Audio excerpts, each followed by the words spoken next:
नमस्कार दोस्तों, राधे राधे। आज हम सुनेंगे सावन मास की शीतला अष्टमी की कथा।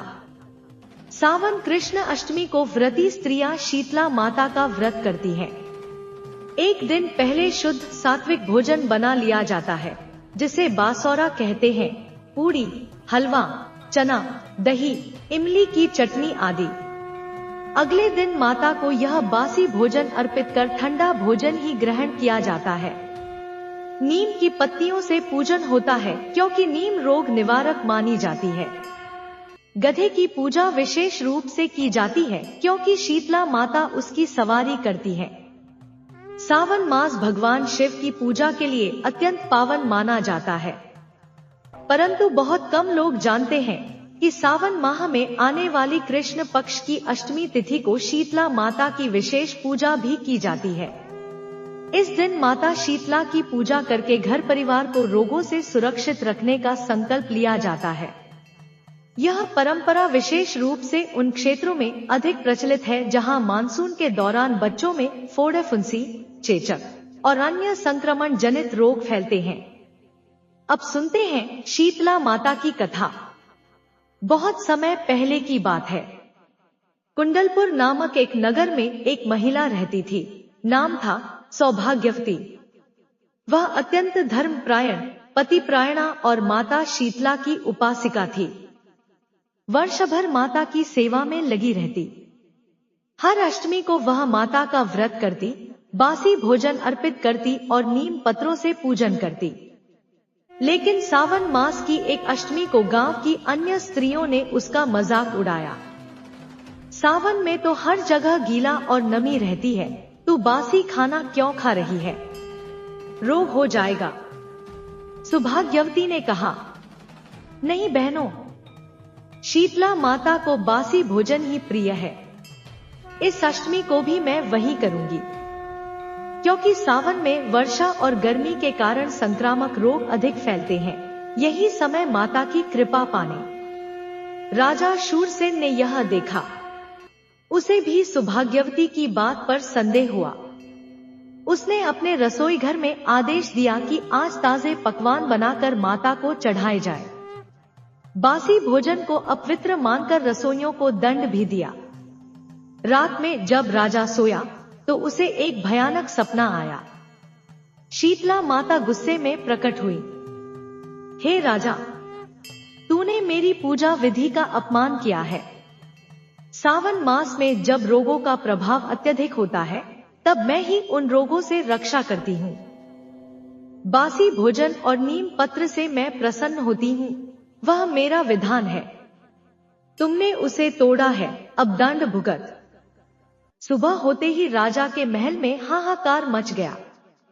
रानी को चेचक हो गई, राजकुमार को बुखार, सैनिकों को फोड़े, फुंसी। फिर राजा को सौभाग्यवती की याद आई। राजा उसके घर गया और क्षमा मांगी। सौभाग्यवती ने घर में माता की प्रतिमा के सामने पूजन कराया, बासी पूड़ी, हलवा, चना और दही अर्पित किया, नीम की झाड़ू से मंदिर की सफाई की और भजन गाए। राजा ने भी व्रत किया और माता से क्षमा मांगी।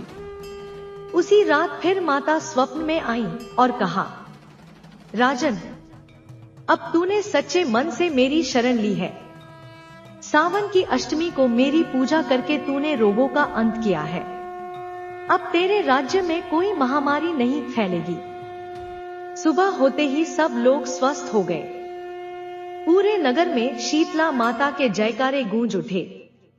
बहुत समय पहले की बात है। एक छोटे से नगर में एक वृद्ध महिला रहा करती थी।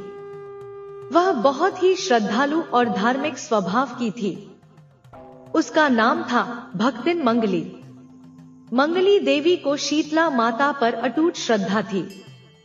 वह हर साल चैत्र मास की कृष्ण पक्ष की अष्टमी तिथि को शीतला माता का व्रत करती, पूजन करती और ठंडा भोजन बासी बनाकर माता को अर्पित करती। एक बार उस नगर में एक राजा हुआ करता था, राजा रणधीर। राजा बहुत ही विद्वान, न्यायप्रिय और धर्मभीरू था, लेकिन उसे शीतला माता की महिमा का ज्ञान नहीं था।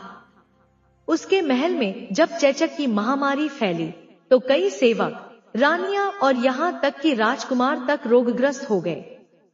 राजा ने वैद्यों और तांत्रिकों को बुलाया, लेकिन कोई लाभ नहीं हुआ। तभी एक वृद्धा भक्तिन मंगली ने राजा से कहा, राजन, यह रोग कोई सामान्य बीमारी नहीं है। यह शीतला माता की उपेक्षा का परिणाम है। यदि आप सच्चे मन से माता शीतला का पूजन करें, व्रत करें और ठंडा भोजन चढ़ाएं, तो निश्चित ही यह रोग समाप्त हो जाएगा। राजा पहले तो हंसा, लेकिन जब उसने देखा कि सारे उपाय व्यर्थ हो रहे हैं, तो उसने माता का पूजन करवाया। भक्तिन मंगली ने पूरी विधि से पूजन करवाया। नीम के पत्ते, दही, चावल, बासी भोजन, ठंडा जल आदि से। रात में ही माता ने स्वप्न में राजा को दर्शन दिए और कहा, हे राजन, तूने मुझे स्मरण किया, अब मैं तेरे राज्य से सारे रोग हर लूंगी, परंतु आगे से मेरी अवहेलना मत करना। हर साल अष्टमी तिथि को मेरा पूजन, व्रत और बासी भोजन अर्पित करना। सुबह होते ही राजमहल के सभी लोग स्वस्थ हो गए। राजा ने भक्तिन मंगली को सम्मान दिया और पूरे राज्य में माता की पूजा का आदेश दिया। तब से लेकर आज तक वहां के लोग शीतला माता की पूजा करते हैं।